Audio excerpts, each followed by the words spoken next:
de dire, moi je suis un Superman, j'abandonnerai jamais Jésus. Imaginez quelqu'un arrive ici avec une mitraillette ce matin, qui sait quel chrétien on vous tue. Il y en a peut-être plusieurs qui abandonneraient la foi ce matin, par la peur, qui diraient, ben non, ben moi je suis pas chrétien. Si c'est pour mourir, si c'est pour payer du prix de ma vie, être torturé, je ne suis pas chrétien.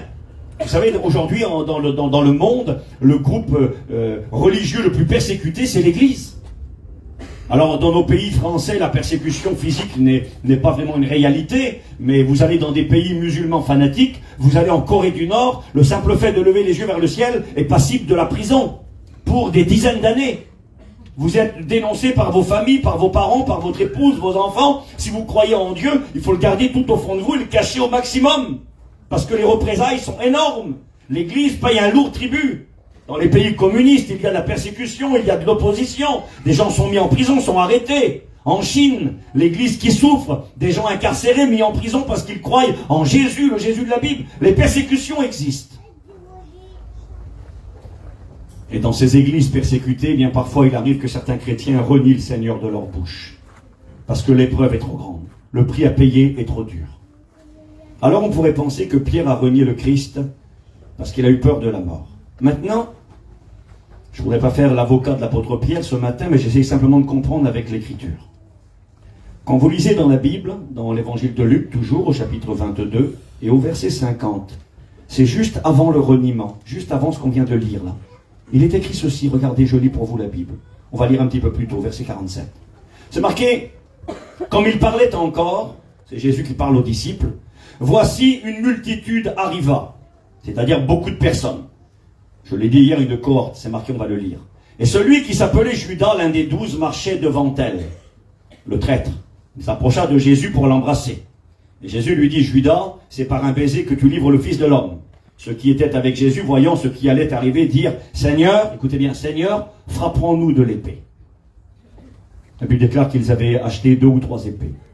Pourquoi? Certains pensaient qu'ils avaient tout le temps, non, ils n'avaient pas les épées. Ils les ont achetées juste avant l'arrestation du Christ. On ne rentre pas dans les détails.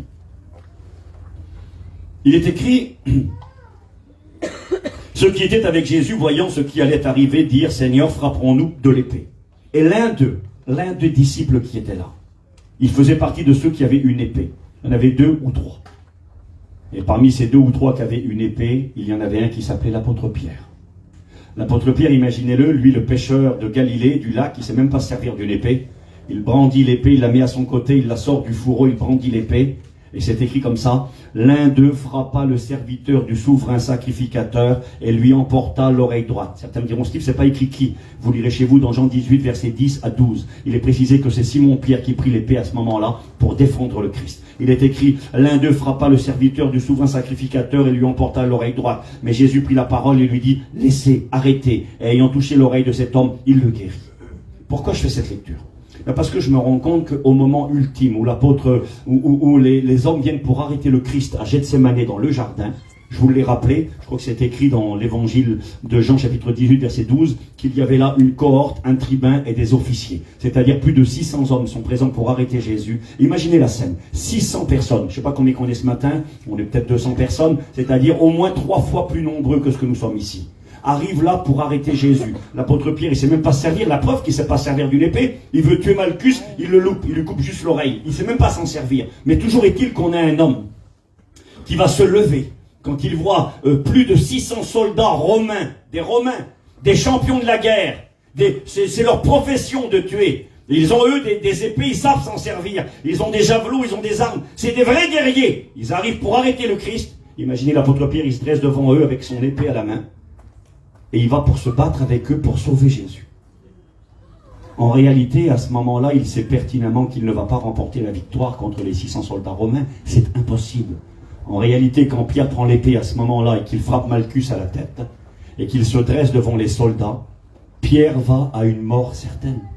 Ah oui, il sait qu'il va se faire tuer. Je prends des images qui sont peut-être, je ne sais pas moi, ridicules, mais 600 CRS arrivent ici pour chasser tout le monde, et puis un homme va se dresser contre eux pour se battre avec eux, il est mort.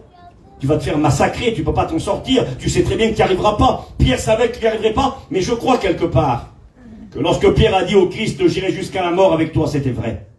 C'était vrai. Ce n'était pas de l'orgueil, ce n'était pas de la prétention, c'était vrai. Il aimait Jésus passionnément. Il était prêt à aller jusqu'à la mort avec lui. Et puis là, quand il va pour se battre avec les soldats romains pour sauver Jésus, Jésus lui arrête.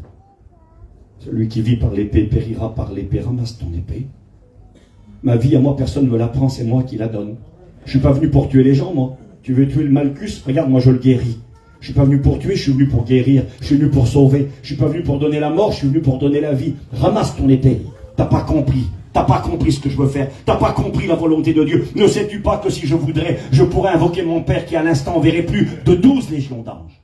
Une légion apparemment c'est 6000 dans les légions romaines. 4000 chez les Juifs. Mais allez, 5000 on va dire. 12 légions, ça fait 60 000 anges. Auraient pu venir. Qu'est-ce que tu fais, Pierre? Tu veux me défendre? Tu veux te battre avec ta petite épée là contre ces soldats? Si je veux, j'appelle mon Père. Il envoie des milliers d'anges pour intervenir. Ramasse ton épée. Je donne ma vie. Personne ne me la prend. Je crois personnellement que l'apôtre Pierre n'avait pas peur de la mort et que ce n'est pas un lâche. Il nous l'a prouvé en se levant l'épée à la main devant cette cohorte de soldats romains qui étaient venus pour arrêter le Christ. Certains diront, mais peut-être aussi parce qu'il est faible.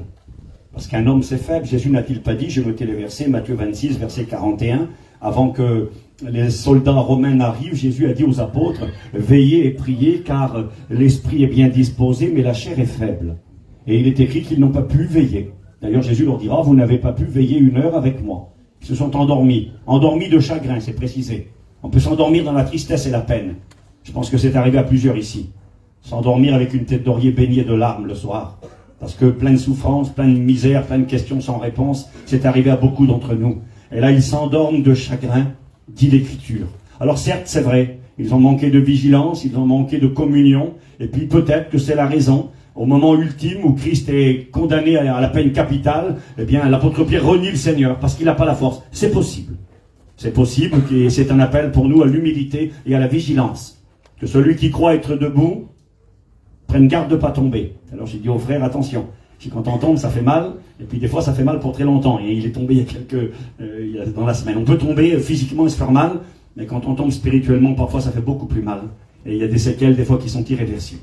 Alors il faut veiller et prier par la grâce du Seigneur. Je fais la morale à personne parce que ce n'est pas évident.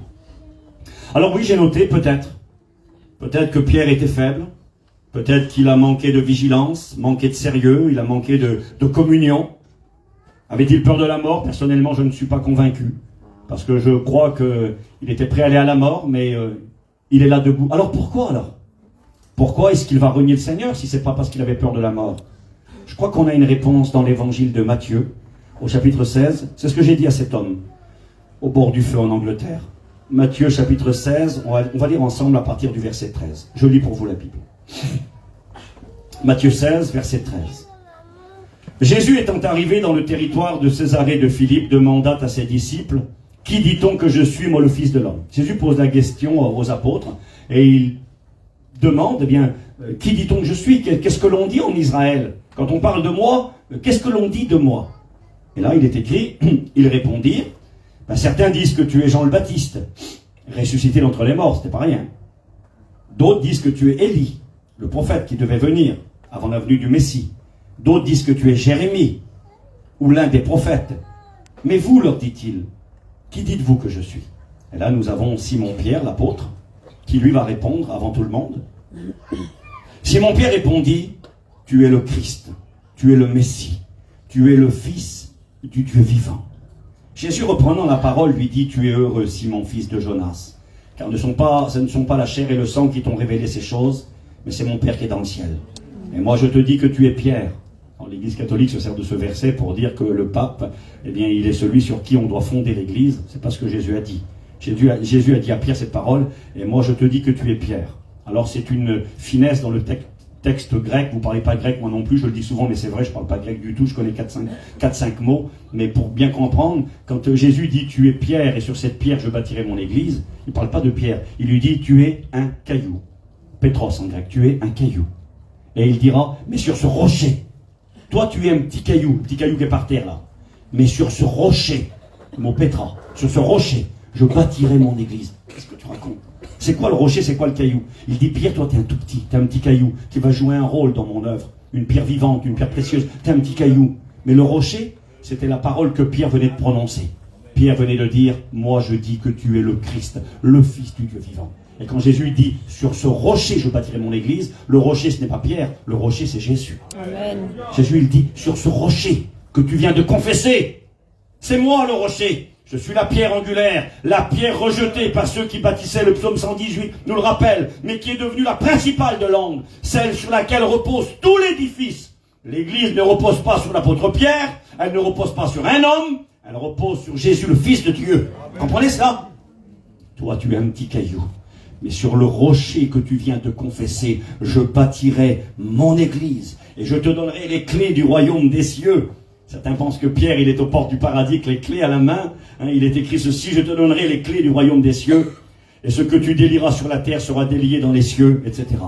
Quand il lui dit, je te donnerai les clés du royaume des cieux, il n'est pas en train de lui dire, tu auras les clés du paradis. C'est pas comme ça non plus, ça. Quand il lui dit, je te donnerai... Imaginez, Jacques, l'apôtre, a été tué, fils de Zébédée. Il a été tué avant Pierre. Et puis nous avons Étienne, le premier martyr de l'église, le diacre, qui a été tué avant Pierre. Et nous avons tous les hommes et femmes qui sont morts avant Pierre. Comment aurait-il fait pour aller au paradis? Il n'y avait pas de Pierre avec les clés devant avant. Non, quand le Seigneur dira à l'apôtre Pierre à ce moment-là, je te donnerai les clés du royaume des cieux. Il lui dit, c'est une manière de dire, tu seras le premier à ouvrir la porte de l'évangile. C'est toi le premier qui prêchera aux Juifs le jour de la Pentecôte. C'est toi le premier qui prêchera l'évangile aux païens. Dans Actes au chapitre 10, chez Corneille, le centenier romain, c'est toi qui seras le premier à propager l'évangile dans le monde entier. C'est ce qu'il lui disait le Seigneur à ce moment-là. Et puis, jusqu'à là, tout va bien. L'apôtre Pierre, quand même, c'est pas rien. C'est lui qui confesse, c'est lui qui dit, tu es le Christ pour les gens, tu es un grand monsieur, tu es Jérémie, tu es Élie, tu es un prophète, tu es quelqu'un de particulier. Mais pour moi, tu es bien plus que tout cela. Pour moi, tu es le Christ, le Fils de Dieu. Et puis, quelque part, Jésus lui dit, c'est bien, Pierre, ce que tu dis. C'est vrai ce que tu dis. On va bâtir l'église sur moi, sur ce que je suis. Je suis le Christ, le Fils de Dieu. Puis toi, tu vas être le premier, tu auras la grâce d'annoncer l'évangile aux Juifs et aux non-Juifs. Tu seras le premier à partager ma parole. Jusqu'à là, tout va bien. Je continue ma lecture. À partir de ce moment-là, quand l'apôtre Pierre confesse publiquement et à haute voix qu'il prêche que Jésus est le Christ, le Messie, le Fils de Dieu, le Sauveur du monde, celui que le monde attendait, celui que les prophéties antiques avaient annoncé. Quand il dit cela au même moment, écoutez-moi bien, à partir de ce moment, Jésus commença à faire connaître à ses disciples qu'il fallait qu'ils montent à Jérusalem. À partir de ce moment-là, Jésus va apprendre à Pierre et aux autres. Je vais bientôt monter à Jérusalem. Oui, bien sûr, évidemment. Jérusalem, c'est la ville du roi. Tu vas chasser Hérode, tu vas prendre sa place et régner sur Israël. C'est toi le roi d'Israël. Tu es le Christ, tu es le Messie, le roi des Juifs. Jésus commença à faire connaître à ses disciples qu'il fallait qu'ils montent à Jérusalem. Et là, écoutez, il va dire quelque chose que les disciples n'attendaient pas. C'est pas ça qu'ils voulaient entendre. Jésus commença à dire à ses disciples qu'il fallait qu'ils montent à Jérusalem, qu'il souffrit beaucoup. Ouh là là, souffrance. Qu'il souffrit beaucoup de la part des anciens, des principaux sacrificateurs et des scribes, et là encore un peu plus loin, et qu'il fut mis à mort. Jésus annonce à un moment où Pierre déclare que Jésus est le Christ, le Fils de Dieu. Jésus lui dit, c'est bien, vous avez raison, je suis le Christ, je suis le Fils de Dieu, je suis le rocher sur lequel l'église va être bâtie. Je vais monter à Jérusalem bientôt. On va me faire souffrir. On va me maltraiter, on va me battre. Et non seulement on va me faire souffrir, mais on va me tuer. On va me faire mourir. Regardez, je lis la Bible. Il leur annonça qu'il fallait qu'ils montent à Jérusalem, qu'ils souffrent beaucoup de la part des anciens, des dirigeants spirituels et religieux, qu'ils soient mis à mort et qu'il ressuscita le 3e jour. Pierre l'ayant pris à part, on est dans la même scène. 2 minutes avant, Pierre, ce n'est pas la chair et le sang qui t'ont révélé ces choses. T'as raison, ça vient de Dieu. C'est Dieu qui t'a révélé qui je suis. Tu prêcheras la parole, tu annonceras l'évangile le premier. Maman, quel bonheur, quelle joie, que du bonheur. Et là, Jésus, mais tu sais, Pierre, attends, stop. Avant tout ça, là. Moi, je vais monter à Jérusalem, on va me faire souffrir, ça va être compliqué pour moi, et on va me tuer, je vais mourir. Pierre prit à part Jésus. Et il se mit à le reprendre. Écoutez l'audace de l'apôtre. Reprendre le Christ. On peut reprendre un copain. On peut se reparler. Il dit, moi, qu'est-ce que tu as dit alors? Tu n'aurais pas dû dire ça. Tu n'aurais pas dû parler comme ça. Tu n'aurais pas dû faire comme ça. On peut reprendre mais reprendre Jésus. Imaginez 2 secondes. Reprendre le Fils de Dieu. celui qui ne se trompe jamais, celui qui est la vérité, celui qui vient de Dieu, celui qui est conduit par l'Esprit. On ne peut pas reprendre Jésus, c'est impossible. L'apôtre Pierre prend Jésus quelque part par la main. Suis-moi Jésus, il faut que je te parle. Je ne suis pas content après toi. Quelle audace, Seigneur. Quelle audace de l'apôtre. Jésus vient. Pourquoi qu'il n'est pas content? Il n'est pas content parce que Jésus vient de dire, je vais souffrir et je vais mourir. Pierre, ayant pris à part Jésus, se mit à le reprendre et à dire, à Dieu ne plaise. À Dieu ne plaise. Comment est-ce que ça veut dire cette phrase, Dieu ne plaise? Ça veut dire même si ça ne plaît pas à Dieu. C'est ça que ça veut dire. Même si Dieu n'est pas d'accord. À ce moment-là, l'apôtre va même se dresser contre Dieu. À Dieu ne plaise. Qu'est-ce que tu racontes, Jésus? On va te taper, tu vas souffrir, beaucoup souffrir, et tu vas mourir. Mais moi, je ne suis pas d'accord. À Dieu ne plaise, tant pis pour Dieu. Non, qu'est-ce qui se passe? L'apôtre Pierre n'est plus d'accord avec Dieu. Même si Dieu ne veut pas. À Dieu ne plaise, Seigneur, cela ne t'arrivera pas. Mais Jésus se retourna. Ah, il s'est retourné, nous l'avons lu tout à l'heure. Quand Pierre a renié le Christ, Jésus s'est retourné. Ça veut dire que Jésus est de dos. Et puis Pierre, il parle derrière et il dit, écoute Jésus, moi je suis pas d'accord que tu meurs. Je suis pas d'accord que tu vas à la croix. Je suis pas d'accord des souffrances. Je veux pas. Je suis pas d'accord. Même si Dieu veut, moi je veux pas. Jésus se retourne et le regarde. Et comment ça, toi, t'es pas d'accord? Mais t'es qui, toi? T'es qui pour ne pas être d'accord avec Dieu? Regardez ce qu'il est écrit. Mais Jésus se retournant dit à Pierre, arrière de moi, Satan. 2 secondes avant, tu prêcheras l'évangile, tu seras le premier à prêcher aux païens, le premier à prêcher aux juifs, tu viens de recevoir de Dieu, ça vient de Dieu. Et là, Jésus se retourne de lui, il lui dit, arrête, arrière de moi, c'est le diable qui parle par ta bouche. Parce que je pense, c'est pas possible, Seigneur, le diable qui parle, arrière de moi, Satan. Vous avez bien compris que c'était pas le diable, mais la pensée venait du diable. Arrière de moi, Satan, tu mets en scandale, c'est-à-dire tu es une occasion de chute pour moi, car tes pensées ne sont pas les pensées de Dieu, mais celles des hommes. Parole de vie dira, tu ne penses pas comme Dieu, mais tu penses comme un homme. Et à ce moment-là, l'apôtre Pierre va se mettre à penser comme un homme. Il n'est pas d'accord avec Dieu. Quand il écoute parler de souffrance, quand il écoute parler de la mort, il dit non. Et vous savez, mes amis, mes frères et mes sœurs, ce matin, c'est comme ça que nous réagissons, tous. Quand il est question de souffrance, quand il est question de maladie, d'épreuve, quand il est question de deuil, alors on serre les dents et on dit non, Seigneur, je ne suis pas d'accord. Pierre n'est pas d'accord. Et personnellement, c'est ce que je crois, c'est la raison pour laquelle il a renié le Christ. C'est parce que, à ce moment-là, Jésus le reprend. Jésus lui dit, écoute, ce que tu dis, tes pensées ne sont pas de Dieu, c'est les pensées du diable. Tu es une occasion de chute pour moi, je dois souffrir et je dois mourir. Pierre, dans sa conception, parce que c'est un juif, c'est pas comme ça qu'il comprend le Christ, lui. C'est pas comme ça qu'il comprend le Messie qu'il vient de confesser. Je dis que tu es le Christ, le Fils de Dieu. Vous savez qu'est-ce que prêchait Pierre? Il prêchait ce que prêchait Jean le Baptiste. Il prêchait ce que croyaient tous les hommes à l'époque. Rappelez-vous le message de Jean le Baptiste. Jean le Baptiste, quand il prêche Jésus, quand il prêche le Messie qui vient, il dit, il vient après moi celui qui est plus grand que moi. Je ne suis pas digne de délirier la courroie des sandales de ses pieds. Il est écrit, lui, il vous baptisera dans le Saint-Esprit et le feu. Déjà la cognée est mise à la racine des arbres. Tout arbre qui ne produit pas de bons fruits sera coupé et jeté au feu. Il a son vin à la main, il nettoiera son air. Il mettra le blé dans ses greniers et il jettera la paille dans un feu qui ne s'éteint point. Jean le Baptiste prêchait le Christ qui allait juger les coupables, les méchants, les rebelles, et qui allait faire justice à ceux qui sont fidèles et ceux qui croient en lui. Il prêchait le retour du Christ en réalité. Soyez avec moi, regardez-moi. Il prêchait le Christ qui revient bientôt. Le Christ qui vient pour juger le monde, qui vient pour punir les coupables. Acte 17, verset 30.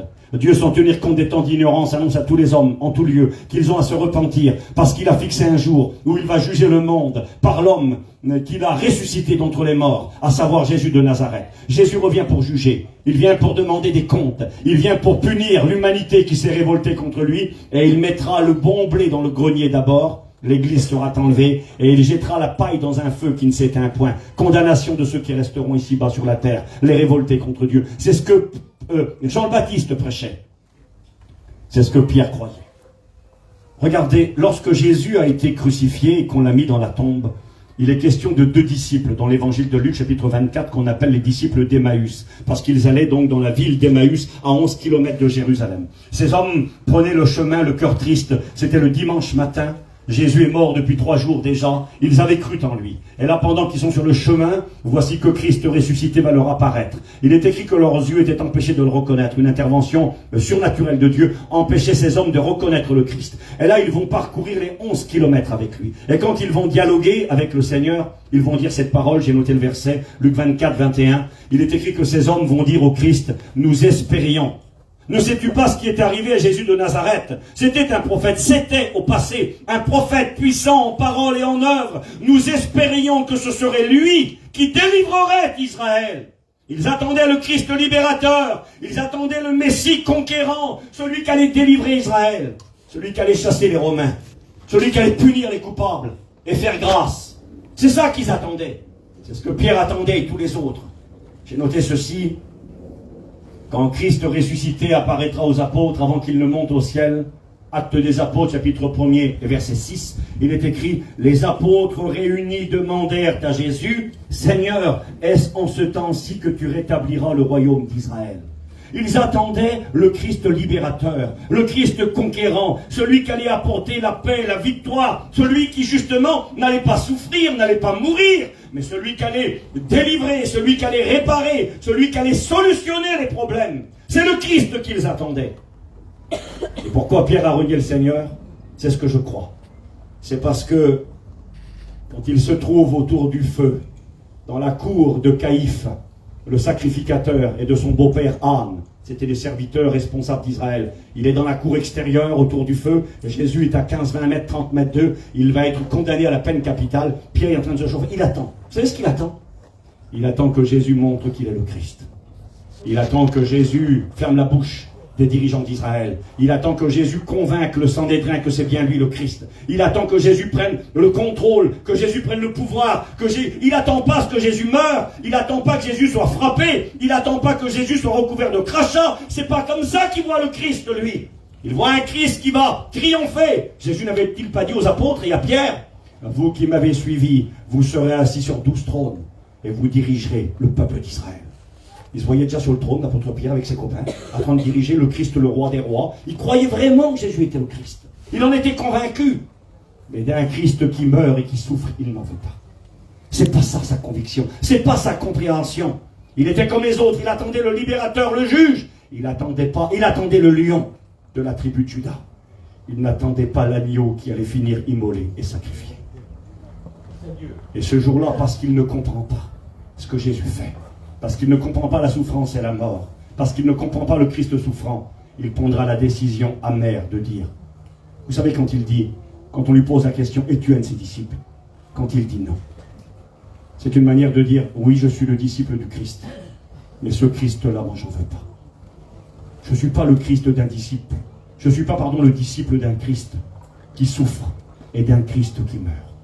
Et quelque part, mes amis, c'est une réalité dans nos vies. Nous voulons bien écouter dans nos réunions. Le Christ est vivant, et il l'est. Le Christ est tout-puissant, et il l'est. Le Christ guérit, et il guérit. J'ai ici une feuille dans ma Bible, là, une photo. Et puis j'ai eu un jour à cœur de commencer à marquer des expériences, ici, vous voyez là, de guérison que j'ai vécues dans mon ministère, et puis dans ma vie. Que je sers le Seigneur. Puis j'ai commencé à marquer un petit témoignage, et puis 2. J'ai mis des noms. J'ai marqué Tiblé, mon beau-frère. Accident d'auto, il était mort. L'auto a fait je ne sais pas combien de tonneaux, les côtes cassées, les os cassés, les jambes cassées, partout. Il était mort. Quand les docteurs ont donné le compte-rendu à ma belle-sœur, ils ont donné le compte-rendu d'un mort. Mais quand ils ont donné le compte-rendu, ils ont mis un point d'interrogation dessus. Ils ont dit on n'a pas de réponse. Ils n'ont pas de réponse parce que 3 jours plus tard, il était en train de marcher avec nous dans l'hôpital. Il était complètement rétabli par la puissance de Dieu.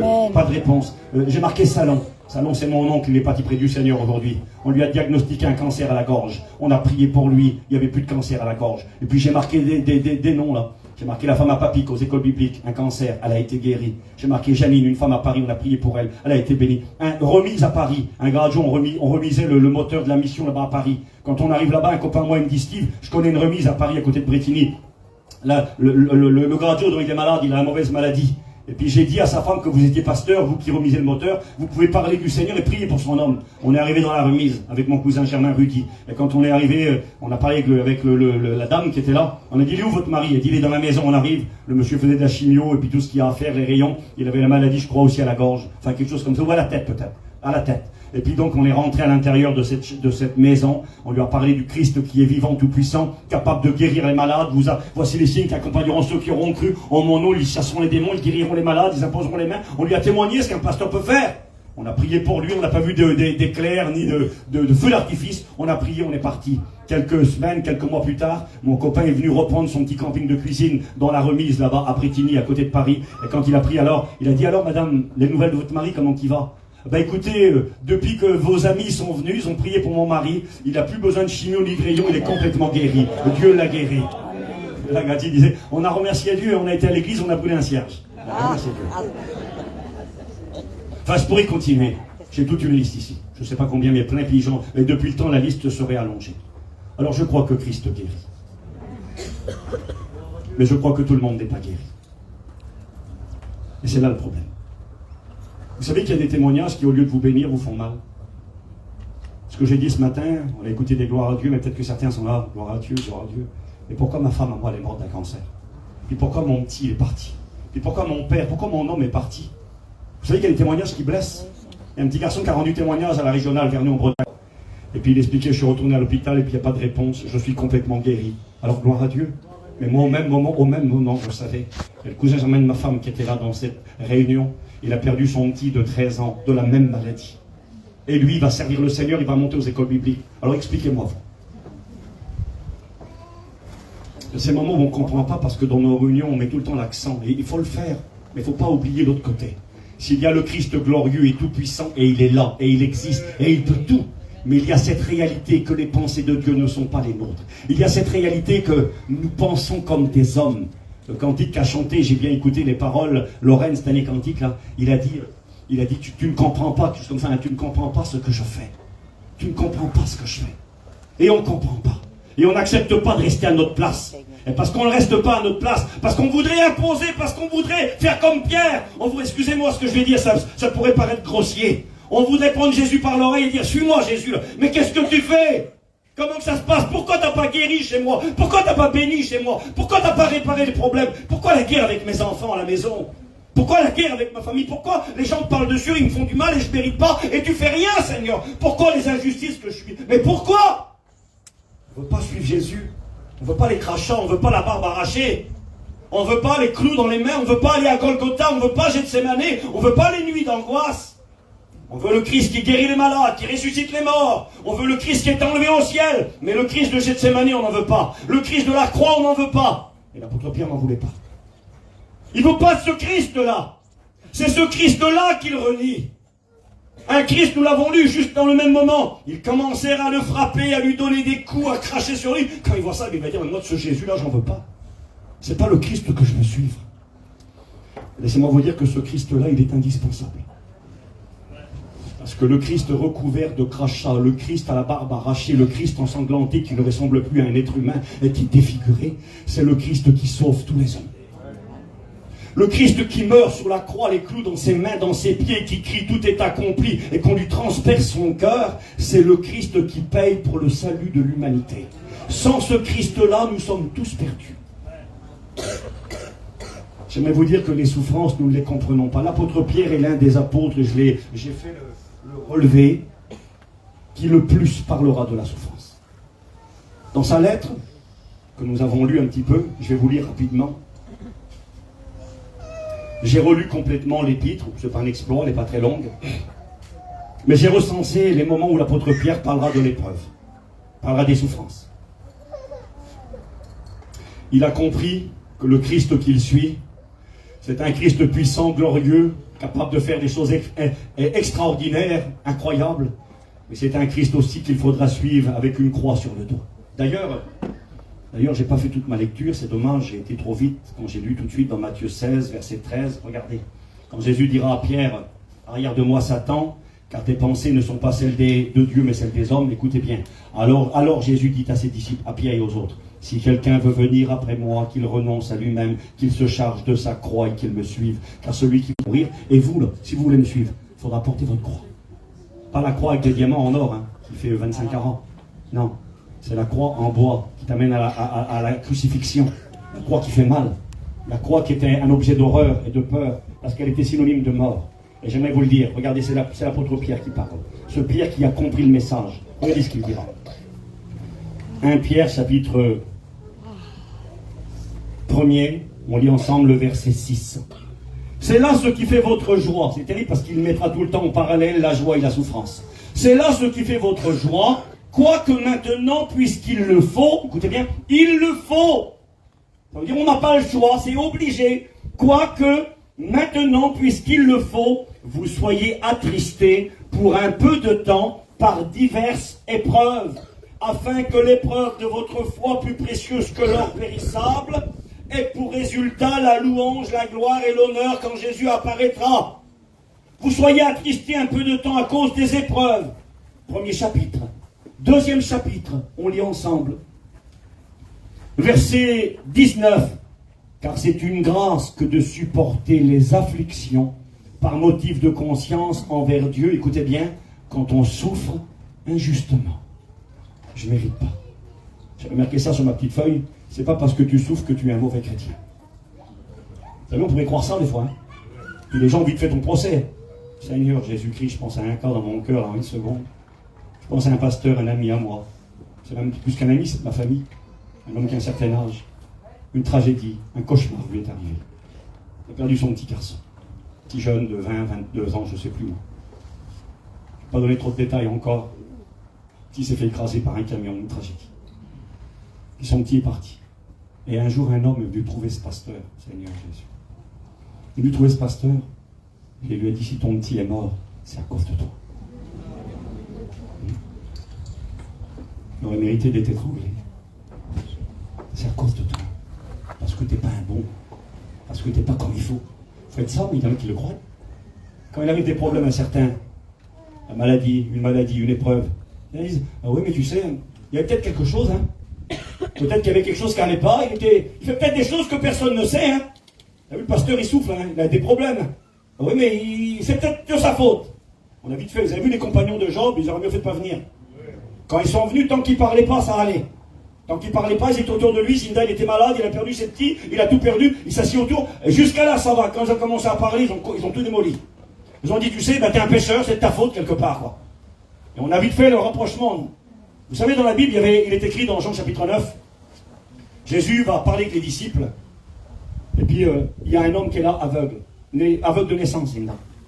Et puis la question de fou que posent les apôtres, pourquoi est-il aveugle?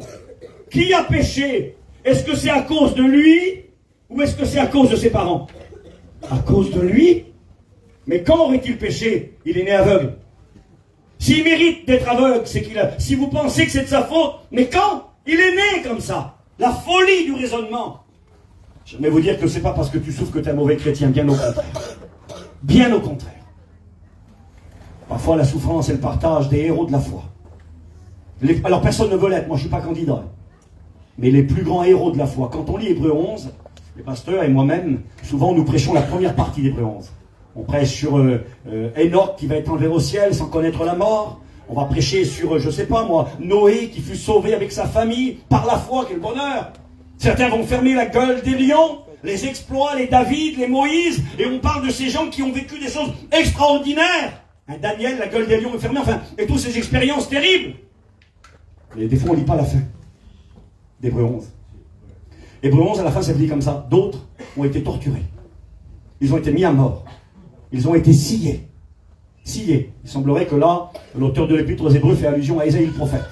Ésaïe le prophète a voulu fuir les soldats de Manassé, le roi impie, qui était contre les serviteurs de Dieu, les hommes de Dieu, j'allais dire les chrétiens, c'était pas les chrétiens à l'époque, mais contre les hommes de Dieu. Et puis il a fait poursuivre le prophète Ésaïe, celui qui a écrit le livre d'Ésaïe, il l'a fait poursuivre. Et Ésaïe a essayé de trouver refuge dans un arbre mort, dit la tradition juive. Il s'est caché dans un arbre mort pour trouver refuge, il avait peur, les soldats le cherchaient. Alors expliquez-moi, je ne sais pas moi. Les soldats l'ont trouvé. Dieu aurait pu faire qu'ils ne le trouvent pas. Les soldats l'ont trouvé caché à l'intérieur de l'arbre mort. Ils ne lui ont pas laissé l'occasion de sortir. Ils ont coupé l'arbre et ils ont coupé Isaïe à l'intérieur. Et Isaïe est mort coupé en deux. Quelle torture, quelle souffrance. L'homme de Dieu, celui qui a écrit, on appelle ça le 5e évangéliste, toutes les prophéties annonçant la venue du Christ. D'autres ont été torturés, d'autres ont été livrés à la mort, ont vécu dans les privations, dans la souffrance, dans la misère. C'est marqué, eux dont le monde n'était pas digne. Ceux à qui duquel a été rendu témoignage à leur foi. Ce sont les héros de la foi. Vous savez, je vous fais une confidence ce matin. Il y a des gens qui dans nos églises m'impressionnent. Des chrétiens. J'en ai connu de ces héros de la foi. Ces petites chrétiennes chez nous à l'église là-bas. Aurore, une sédentaire qui venait chez nous. Une héroïne de la foi. Elle venait à la réunion. Vous savez, on a une façon de parler chez nous qui est assez particulière. Je crois qu'on fait tous pareil. Quand on voit quelqu'un qu'on n'a pas vu depuis longtemps, on dit ça va. On fait une petite bise, on dit alors ça va. Et tellement qu'on a l'habitude de dire ça va, des fois on le dit dans des moments qu'on se dit qu'est-ce que j'ai été dire ça va. Des fois on sait que ça ne peut pas aller. La petite femme là, parce qu'elle s'était convertie, elle était mariée avec un musulman. Quand elle s'est convertie, son mari lui a donné le choix. Il a dit soit tu renies le Christ, soit je te laisse. Elle avait 5 ou 6 enfants. Elle a dit mais moi je ne peux pas renier Jésus. On va aller, ciao ciao, je m'en vais. Il l'a abandonnée. Il l'a laissée. Elle est tombée malade. Elle a tapé une tumeur à la tête, un cancer. La maladie s'est propagée très rapidement, elle est morte de cette maladie. Elle est partie près du Seigneur. Mais avant qu'elle ne meure, elle n'avait plus de cheveux, elle faisait de la chimio, elle faisait de la rayon. Elle était tout seule avec ses petits-enfants. Son mari l'avait plaquée dans sa misère parce qu'elle aimait Jésus. À cause de Jésus. Elle avait toutes les raisons de la terre de s'écrouler. Quand elle venait à l'église, quand on la voyait. Alors comment faire? On ne peut pas dire ça va. Impossible de dire ça va. Alors dire juste son nom. Alors, Aurore. Et elle avec un grand sourire. Plus de cheveux, le foulard sur sa tête. Toute seule. Elle te regarde, elle dit alors? Ça va bien. Ça va bien? Comment ça va bien? Mais Steve, je suis une chrétienne, j'appartiens à Jésus, ma vie est dans ses mains, alors ça va bien? Oui, ça va bien, vous inquiétez pas, ça va bien. Seigneur, quelle héroïne. Ça va bien? Seigneur, on aurait pu être à la réunion, nous. On aurait abandonné Dieu, on aurait fait la guerre à Dieu. Ça va bien, j'en ai vu plein des comme ça. Ce petit garçon, un jour, à Tours, on va prier pour lui. Son père m'appelle, il me dit, Steve, est-ce que tu pourrais prier pour mon garçon, famille Reynard, du Ville? Je peux prier pour lui, il est à l'hôpital, il fait de la chimio, maladie à la tête. Ben, je dis, bien sûr, je peux. Je vais à l'hôpital pour le chercher, je vais avec un cousin à toi, je crois Tony Presta. Je vais pour le chercher, puis je rentre dans l'hôpital, et je dis, est-ce que M. Reynard est là? Et il me dit, non, M. Reynard n'est pas là. Comment ça? Il avait une chimio aujourd'hui. On n'a pas pu lui faire. Son taux de globules blanches est trop bas, il a fallu qu'il ressorte. Enfin bref. Et puis là, je sors, je dis au garçon, je dis, tu fais beau qu'ils sont arrêtés avec les campings, j'aurais voulu aller le voir, le petit garçon quand même. Il s'appelait Bérénice. Elle me dit, oui, je sais où ils sont. Bon, enfin bref, je coupe au court, on arrive. Quand j'arrive, je le vois. Il a une casquette sur la tête pour cacher ses cheveux et les opérations qu'il a subies. Et quand j'arrive, il y a son père qui est là, je m'approche de lui. Je viens pour essayer d'avoir un petit mot d'encouragement, prier pour lui. Il me regarde. Et puis il parle avec son père. C'est à moi qui parle indirectement, mais il était un peu fin, il parle à son père. Il dit, tu sais, Tata, dans les bons jours, merci Seigneur. Et dans les mauvais jours, merci Seigneur aussi. Et il a commencé à chanter un cantique. Il a commencé à chanter. Je louerai ton saint nom. Je louerai ton saint nom, Seigneur Jésus, toute ma vie. Je louerai ton saint nom. Le reste du cantique. Malgré les soucis de cette vie. Là encore pire. Malgré la tristesse et l'abandon. Oui, c'est ce qu'il vivait. Sa femme l'avait laissé, elle aussi. Il était malade, elle l'avait laissé avec ses 2 petits-enfants. Et quand je suis arrivé, je vois un homme, sa femme l'a plaqué, il est malade. Et je le regarde, c'est lui qui m'a relevé. Je dis, Seigneur, c'est pas possible qu'on peut chanter, glorifier Dieu, puis aimer Dieu comme ça. Bien oui, c'est possible. Ce sont ces chrétiens et ces chrétiennes qui ont compris que Dieu ne nous a pas promis la vie à l'eau de rose, que Dieu ne nous a pas promis qu'être un chrétien serait un vaccin anti-souffrance, anti-deuil, anti-misère. Non, bien au contraire, il est écrit que nous allons avoir des tribulations, que nous allons souffrir. Mais même dans nos souffrances, le Christ qui a connu la souffrance nous accompagnera. Je me dépêche pour terminer. Regardez l'apôtre Pierre. C'est une grâce que de supporter les afflictions et de souffrir injustement. Oui, je l'ai dit, tu n'es pas un mauvais chrétien parce que tu souffres. La doctrine de la prospérité, c'est une doctrine diabolique. Qui ferait croire, on écoute ça beaucoup en Amérique, au Canada, et ça voudrait venir en France, que si tu es un chrétien, tu dois être prospère, tu dois avoir plein de sous, pas de malade, tout va bien. Et si tu n'as pas beaucoup de sous et que ça ne marche pas dans tes affaires, et qu'il y a des problèmes chez toi, c'est que tu n'es pas un bon chrétien. Ben, qu'ils aillent relire la Bible, ils n'ont rien compris. Qu'ils aillent relire l'histoire de Lazare, le pauvre Lazare et du riche, Qui c'est qui est parti au ciel? On n'a rien contre les riches. Dieu est capable de nous donner et de faire prospérer nos vies. C'est vrai. Je souhaite que tu prospères à tous égards et que tu sois en bonne santé comme prospère l'état de ton âme. C'est possible. Mais dans l'histoire de Lazare et du riche, le riche, il menait joyeuse et brillante vie. Rien ne le tourmentait, tout était impeccable. Des beaux habits, des belles tables, une belle famille. Il a 5 frères, tout va bien. Puis on a le pauvre Lazare devant la porte. Là. Il est avec les chiens, il n'a pas beaucoup de copains. Il est avec les chiens, il est malade, il est tout seul, il meurt de faim, il est là. Et quand il s'éteint sur la terre, il ouvre ses yeux, il voit des anges qui viennent le chercher. Et les anges l'amènent dans la consolation, dans le paradis, dans le sein d'Abraham. Il est heureux, il est consolé. Et pourtant sur la terre, combien de souffrances et de misères. On peut avoir des souffrances et des misères ici-bas. Ça ne fait pas de nous des mauvais chrétiens. Mais c'est le lot de ceux qui appartiennent à Dieu. Je lis la Bible, écoutez, l'apôtre Pierre continue. Il dira, 1 Pierre chapitre 2, verset 20, si vous supportez la souffrance lorsque vous faites ce qui est bien, c'est une grâce devant Dieu. Et c'est ce à quoi vous avez été appelés. Seigneur, moi je ne veux pas de cet appel-là. Pourtant c'est marqué, c'est ce à quoi vous avez été appelés.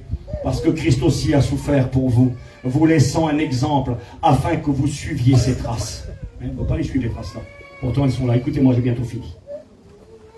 Verset 14. D'ailleurs, quand vous souffrez pour la justice, vous serez heureux. D'ailleurs, pas possible. N'ayez aucune crainte. On a peur, Seigneur. Verset 17. Car il vaut mieux souffrir, si telle est la volonté de Dieu, en faisant le bien qu'en faisant le mal. Après, ne soyez pas surpris. Et on se rend compte que tout au long de sa lettre, l'apôtre Pierre parle de la souffrance comme étant le lot et le partage de ceux qui appartiennent à Dieu. Parce que nous sommes appelés à imiter le Christ et à suivre le Christ souffrant. Est-ce que vous comprenez ce que je suis en train de vous dire ce matin? Alors je vais terminer parce que je vois que le temps passe et la tension commence à baisser maintenant un petit peu. On va terminer le message. En Deutéronome 29, verset 29, il est écrit que les choses cachées appartiennent à l'Éternel, les mystères appartiennent à l'Éternel. En Jean 13, verset 7, Jésus répondit, ce que je fais, tu ne le comprends pas maintenant, et tu le comprendras plus tard. Vous savez, on ne peut pas tout comprendre. Moi, je n'ai pas toutes les réponses et je n'ai même pas envie essayer de vous en donner ce matin. Je me rappelle, il y a bien des années en arrière, on était dans un séminaire en Espagne. Il y avait Jean-François qui était là, il y avait François, son père, à l'époque sa maman. Et puis j'avais fait un message, j'avais fait un séminaire, et le sujet c'était pourquoi la souffrance. J'avais essayé de donner des réponses, et je me rappelle, ils avaient été surpris un petit peu par les réponses de la Bible, et qui avait été un mot de Dieu pour eux. Vous savez, Dieu sait ce qu'il fait. Il savait pourquoi le Christ devait souffrir, il savait pourquoi le Christ devait mourir sur la croix. Parce que le châtiment qui nous donne la paix devait tomber sur lui. Parce qu'il devait payer le prix suprême, être maudit sur le bois de la croix, afin que nous soyons bénis, nous. Il devait mourir pour que nous puissions vivre. Il devait subir la souffrance pour que l'on puisse connaître la consolation éternelle avec le Christ. Jésus devait être abandonné pour que nous ne soyons, nous, jamais seuls. Alors des choses nous échappent. Mais quand tu as compris que la manière de faire de Dieu n'est pas la tienne, que les pensées de Dieu ne sont pas les tiennes, tu es capable d'affronter bien les circonstances. Tu es capable de dire, oui Seigneur, tes pensées ne sont pas mes pensées. Tes voies ne sont pas mes voies. Mais ce n'est pas moi qui ai raison. Moi, je ne comprends pas ce que tu fais. Je ne comprends pas le chemin par lequel je passe. Mais je ne suis pas un mauvais chrétien. Ma vie t'appartient. Et si je souffre aujourd'hui que je ne comprends pas, j'ai compris que dans la Bible, il est question de souffrance. J'ai compris que te suivre, c'est porter sa croix, c'est pleurer, c'est mettre un genou à terre, et que parfois la croix est trop lourde pour nous. Le Christ a eu besoin d'aide, et nous avons besoin d'être aidés ce matin. Mais j'ai compris, Seigneur, que tu sais ce que tu fais. Tu vois ce que moi, je ne vois pas. Je vous raconte un ou deux témoignages et on priera le Seigneur. Ces témoignages, je les ai déjà racontés, mais ils m'ont fait du bien. Et je pense qu'ils pourront faire du bien à quelques-uns ce matin. Le témoignage de ce juif qui, pendant la Deuxième Guerre mondiale, fut interné dans les camps de la mort. Interné dans les camps de la mort parce qu'il était juif. Parce qu'il appartenait à ce peuple particulier. Et là, dans les camps de la mort, c'était le repas de la mort. Quasiment rien à manger. Les gens mouraient comme les uns après les autres. C'était terrible. Écoutez-moi quelques minutes, s'il vous plaît.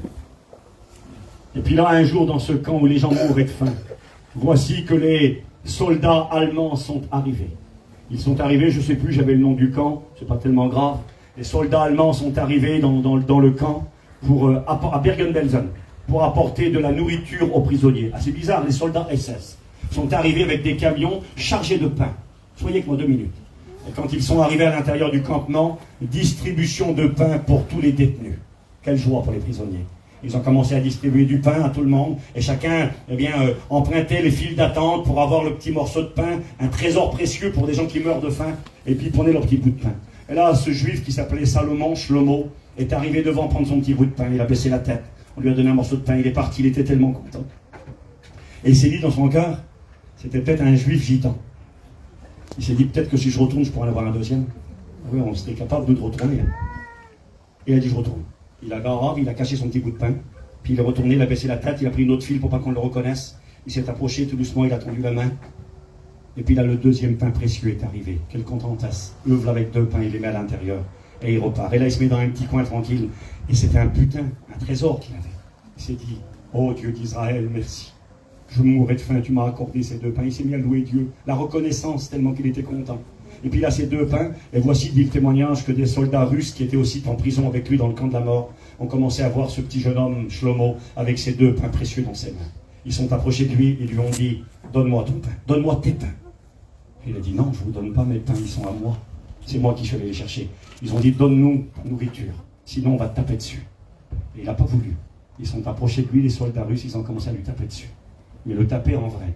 Ils l'ont tellement tapé qu'il est tombé inconscient sur le sol. Et quand il est tombé inconscient sur le sol, il venait de louer Dieu quelques minutes avant.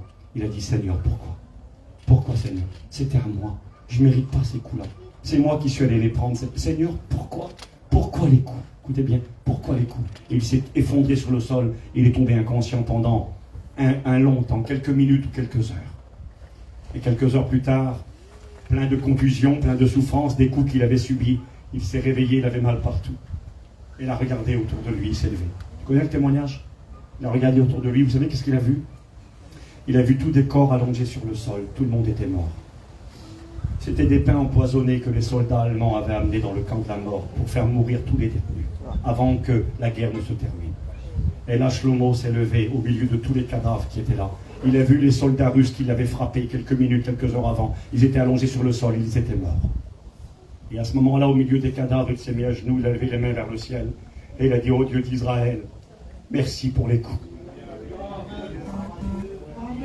Peut-on remercier Dieu pour des coups? Dieu d'Israël, merci pour les coups. Tu as sauvé ma vie. Les souffrances d'aujourd'hui qui nous font pleurer, et qui des fois nous tentent, nous amorcent pour qu'on abandonne et qu'on ne continue pas cette course. Demain sera un sujet de dire, Seigneur, merci. Merci parce que tu m'as formé, tu m'as travaillé, tu m'as changé, tu m'as gardé, tu m'as protégé. Je vous donne un dernier témoignage qui n'est pas tout ce que j'ai à vous dire. Je ne sais pas si je peux dire ça, j'ai peur d'être maladroit. J'ai eu une discussion avec Max hier. Il est où Max? Il est arrêté où aussi? Le frère, il est à côté de moi. Et on a parlé ensemble de plusieurs choses. Je bénis Dieu, j'ai été content de passer un temps avec lui. On s'est rencontrés il y a des années en arrière. Je ne me rappelle plus de lui quand je suis arrivé. J'ai une mauvaise mémoire, sincèrement. Des fois, je ne me rappelle plus des gens. Et puis, je ne lui avais même pas dit bonjour. Alors, je lui ai dit bonjour après, puis on a parlé ensemble. Et hier, il m'a dit quelque chose concernant quelque chose qu'il a vécu chez lui. S'il veut le dire après, il le dira. Mais il m'a dit, je dis juste ça. Il a dit, je remercie Dieu pour mon garçon Noé. Il m'a dit ça hier, tu m'as dit ça. Hein. Il m'a dit, je remercie Dieu. Je dis pas plus. J'ai écouté ce témoignage. C'était avant la Première Guerre mondiale. Entre l'Allemagne et la France, et puis tous les pays qui ont été impliqués dans cette guerre à ce moment-là. Quand la guerre allait commencer, les détenus allemands, les soldats allemands, se sont rapprochés de la frontière française pour attaquer. Et puis, quand ils sont arrivés, il a fallu réquisitionner dans tous les villages. Il a fallu réquisitionner des hommes pour aller à la guerre. Il a fallu réquisitionner des maisons pour faire loger les soldats. Et il a fallu réquisitionner des chevaux pour aller combattre. Et quand ils sont arrivés, dit le témoignage, ils sont arrivés dans la maison d'un homme. Cet homme-là, il n'avait pas une belle maison. Il avait une vieille ferme. Il n'avait pas un beau cheval. Il avait un vieil âne. Écoutez son témoignage. Ce garçon, sa vie n'avait jamais été facile. Il n'arrivait pas à réussir dans ses affaires, il n'avait pas d'argent, il n'avait pas les moyens d'avoir une belle maison, il avait acheté une vieille ferme. Il n'était pas tellement content de sa maison. C'était la plus vilaine maison du village. Et puis un jour, un petit peu de joie va arriver, ils vont avoir un heureux événement chez eux, un petit garçon va naître. Et quand le petit garçon arrive, dit le témoignage, il est content forcément. Mais ils se sont vite rendus compte que le petit garçon avait un problème, qu'il ne serait jamais comme les autres. Il avait les pieds beaux, les 2 pieds étaient handicapés et tordus. Jamais le petit garçon ne marcherait. Il serait handicapé, paralysé toute sa vie. Il ne pourrait pas marcher. Écoutez bien. Et puis parce qu'il n'avait pas d'argent, un jour il s'est dit, pour travailler la terre, j'aurais besoin d'un bon cheval pour m'aider. Il est allé au marché, mais il n'avait pas de sous, pas beaucoup. Il a voulu acheter un cheval, mais pas assez d'argent. La seule chose qu'il a pu acheter, c'était un vieil âne qui n'obéissait pas beaucoup. Alors il a acheté un vieil âne, il avait sa vieille ferme et son petit garçon handicapé. Et quand la guerre a commencé, je le répète, les soldats allemands sont arrivés. Ils ont réquisitionné tout et tout le monde dans le village. Ils sont rentrés, ils ont pris les belles maisons. Ils ont pris les chevaux de ceux qui avaient des chevaux. Et ils ont pris les jeunes hommes de 18 ans qui étaient en âge d'aller à la guerre pour les amener sur le champ de bataille. Quand ils sont rentrés dans la maison de cet homme, ils lui ont dit, on est venu pour réquisitionner des maisons près de la frontière. Ils ont regardé sa ferme un peu partout. Ils ont dit, ta maison, on n'en veut pas. Elle n'est pas assez belle, tu peux la garder. Est-ce que tu as des chevaux? Est-ce que tu as des animaux? On en a besoin. Montre-nous ton étable. Il les a amenés à l'étable. Ils ont vu le vieil âne qui était à l'intérieur. Ils ont dit, c'est ça tes chevaux? T'en as pas? Il a dit, non, j'ai pas de chevaux, j'ai que ça. Ils ont dit, ton âne, il nous intéresse pas. T'as qu'à garder ton âne. Est-ce que tu as un fils? On a besoin des hommes pour aller au combat. Il a dit, oui, j'ai bien un fils. Où les jouements venaient. Et là, il les a conduits vers son garçon. Le garçon avait à l'époque 18-19 ans. Il était là assis dans une chaise. Il a dit, c'est mon fils, mais il ne peut pas marcher. Il a les pieds beaux. Ils ont dit, bah, si c'est comme ça, t'as qu'à garder ton fils. Et quand la guerre a éclaté, toutes ces familles qui, avant la guerre, étaient heureuses d'avoir des belles maisons, des beaux garçons, des beaux chevaux. À ce moment-là, ça a été pour eux la tragédie. Le petit homme qui était malheureux avant la guerre, quand la guerre a éclaté, il est resté chez lui. Il avait sa petite maison qui n'était pas terrible, mais il l'avait. Il avait son fils bien-aimé avec lui. Et il avait son vieil âne qui était resté. Ce qu'il n'avait pas compris avant, il l'a compris à ce moment-là. Vous savez ce qu'on ne comprend pas aujourd'hui? Les choses qui sont pour moi un sujet de découragement et de détresse. Je le crois de tout mon cœur. J'ai fini. Il aura fallu 22 ans à Joseph pour comprendre le plan de Dieu pour sa vie. Quand il a été vendu par ses frères pour de l'argent, on a voulu le tuer. Il est arrivé en Égypte, là-bas, condamné à faux, jeté en prison. 22 années plus tard, il avait 17 ans quand il a été vendu. Il avait 30 ans quand il est sorti de la prison. 13 années de souffrance, d'emprisonnement, d'injustice. Il y aura 7 années d'abondance en Égypte. Il y aura 2 années de disette. Les années se sont écoulées. Il a 39 ans. Et il voit ses frères arriver. Et quand il voit ses frères qui l'ont vendu, qui l'ont trahi, qui l'ont fait souffrir, quand il les regarde, il dira cette parole à ses frères. Il dira, mes frères, ils ont peur quand ils le reconnaissent. Il est devenu l'homme le plus important d'Égypte après Pharaon. Ils ont peur de lui. Il les regarde et leur dit, ne craignez rien. Ce n'est pas vous qui m'avez envoyé ici. C'est Dieu pour vous sauver, pour préparer le chemin. Je crois que notre Dieu tient nos vies dans ses mains. On va baisser nos têtes, s'il vous plaît.